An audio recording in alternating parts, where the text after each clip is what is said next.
नमस्कार मैत्रिणींनो, तर स्वागत आहे माझ्या अजून एका नवीन व्हिडिओमध्ये.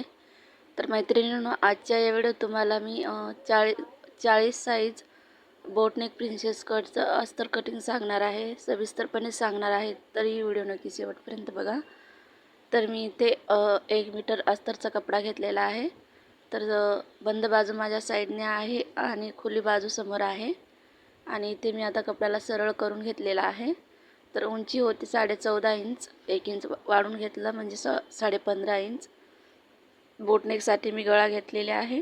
गळा आणि शोल्डर 7 इंच. जेवढा आपण गळा रुंदी आणि शोल्डर घेतो तेवढंच आपल्याला मुंडा घ्यायचा असतो. तर इथे मी 7 इंच मुंडा घेतलेला आहे. मार्किंग करून घेत आहे अशा पद्धतीने. तर इथे छाती घेतलेली आहे 10 इंच, 40चा चौथा भाग आणि 2 इंच एक्स्ट्रा घेतलेले आहे शिलेसाठी. आणि कमर पण तेवढंच म्हणजे 10 इंच आणि 2 इंच एक्स्ट्रा शिलेसाठी.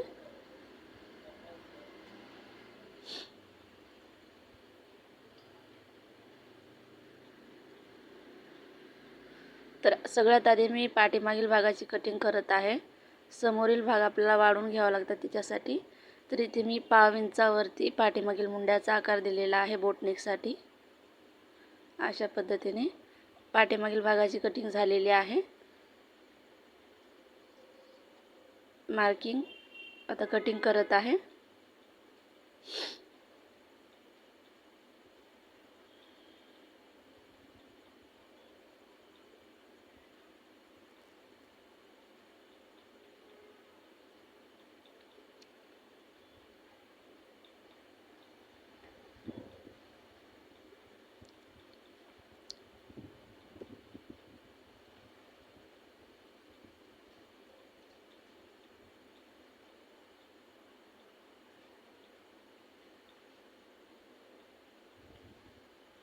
तर इथे मी उरलेला कपडा घेतलेला आहे. त्याच्यावरती पाठीमागील भाग ठेवून जशास तसे मार्किंग करून घेत आहे. खालच्या साईडने आणि हुक आणि लूकच्या पट्टीच्या साईडने 1/2 इंच सोडून आणि कमरेच्या भागाचा पार्ट आहे तो पण जास्त वाढून घ्यावा लागतं. त्याच्यासाठी तोही पार्ट वाढून अशा पद्धतीने मी मार्किंग करून घेत आहे.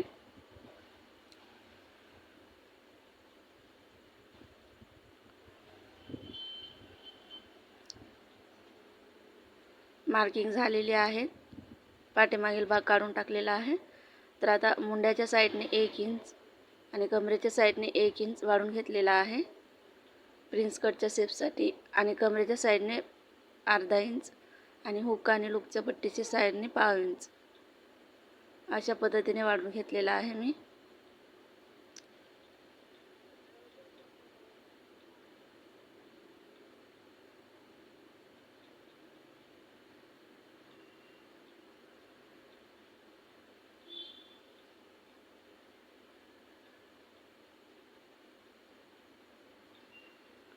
आणि इथे मी समोरील मुंड्यासाठी 1/2 इंच मधल्या साईडने वाढून अशा पद्धतीने मार्किंग करून घेतलेला आहे. आणि मधल्या साईडने वाढवलेला आहे तिथून 1/2 इंच मुंड्याचा आकार दिलेला आहे. बघू शकता अशा पद्धतीने. बोटनेकसाठी अशाच पद्धतीने आपल्याला गोलाकार द्यावा लागतो मुंड्याच्या साईडने. तर इथे समोरील भागाची सुद्धा मार्किंग झालेली आहे. आता कटिंग करत आहे.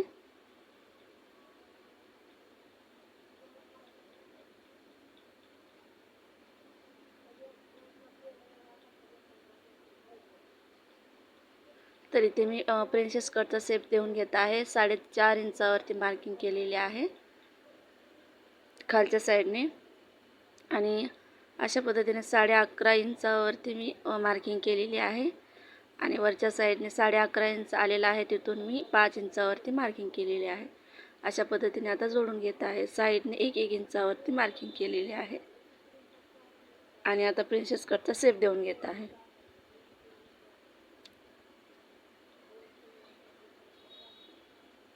मुंड्याच्या साईडने 1/2 इंच सोडून समोरील गळ्याचा आकार देत आहे. उंची घेतलेली आहे 6 इंच आणि 3-3.5 इंच गळा रुंदी घेतलेली आहे. खालच्या साईडने पण मी 3.5 इंचावरतीच मार्किंग केलेली आहे. आता गोलाकार देऊन घेत आहे गळ्याचा अशा पद्धतीने. आणि पाव इंच सोडून मुंड्याच्या साईडने 6.5 इंचावरती मार्किंग करून घेतलेले आहे प्रिन्सेस कटचा शेप देण्यासाठी.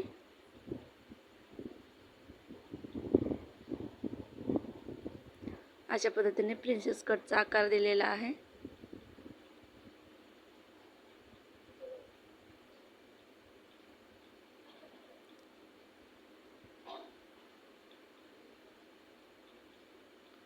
तर इथे समोरील भागाची सुद्धा मार्किंग झालेली आहे. आता कटिंग करून घेत आहे.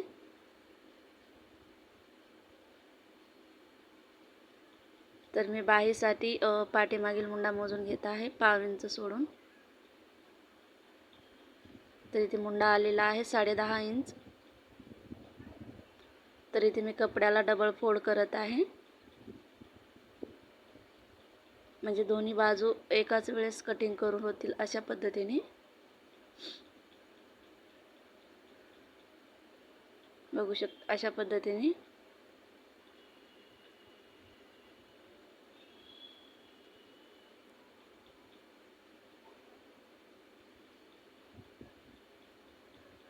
तर कपडा कमी पडत होता त्याच्यासाठी मी अशा पद्धतीने जॉईंट दिलेली आहे. पाव इंच सोडून शिलाईसाठी अशा पद्धतीने मी कपडा ठेवून घेतलेला आहे. वरच्या साईडने आपल्याला मुंडा खोली करावा लागतं, त्याच्यासाठी मी खालच्या साईडनेच कपडा ठेवलेला आहे. तर इथे 10.5 इंचावरती मार्किंग केलेली आहे.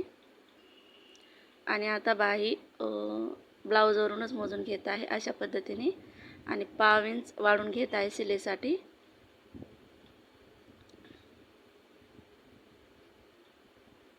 आता दंडगेर घेत आहे.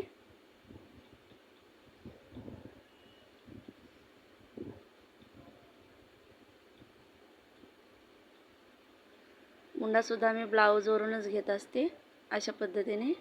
आणि 1 इंच वाढून घेतलेला आहे. शिलाईसाठी लागतो आपल्याला, त्याच्यासाठी 1 इंचावरती मार्किंग केलेली आहे. आता बाहीचा शेप देऊन घेत आहे. बाहीचा आणि पाठीमागील बाहीचा अशा पद्धतीने दोन्ही बाजूनी दोन्ही साईडचा मी बाहीचा आकार दिलेला आहे.